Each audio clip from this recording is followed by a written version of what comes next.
work as fuck. The very word secrecy is repugnant in a free and open society. And we are, as a people, inherently and historically opposed to secret societies, to secret oaths, and to secret proceedings. We decided long ago that the dangers of excessive and unwarranted concealment of pertinent facts far outweighed the dangers which are cited to justify it. Even today, there is little value in opposing the threat of a closed society by imitating its arbitrary restrictions. Even today, there is little value in ensuring the survival of our nation if our traditions do not survive with it.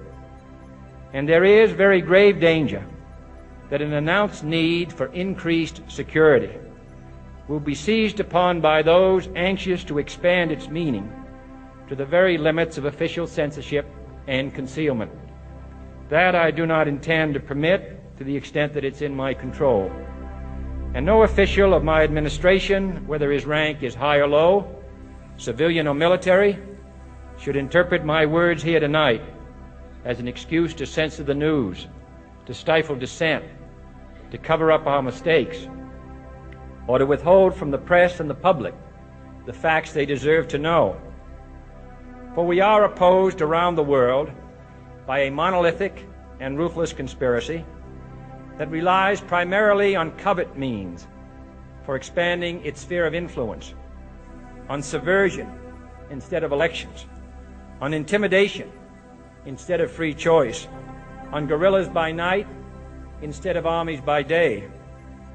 Its preparations are concealed, not published. Its mistakes are buried, not headlined.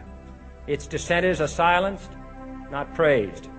No expenditure is questioned, no secret is revealed. No president should fear public scrutiny of his program, for from that scrutiny comes understanding, and from that understanding comes support or opposition, and both are necessary. I am not asking your newspapers to support an administration, but I am asking your help in the tremendous task of informing and alerting the American people. For I have complete confidence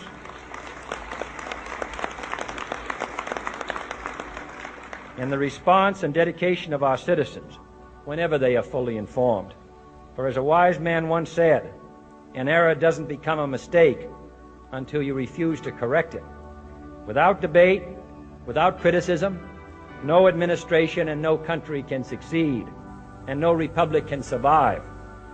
That is why the Athenian lawmaker Solon decreed it a crime for any citizen to shrink from controversy.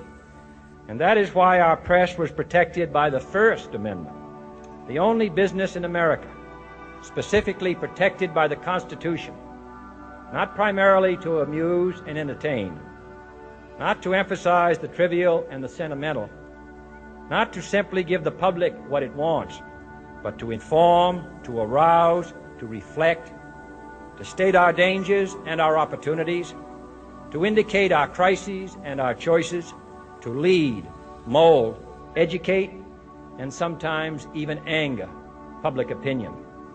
And it means, finally, that government at all levels must meet its obligation to provide you with the fullest possible information outside the narrowest limits of national security, confident that with your help, man will be what he was born to be, free and independent.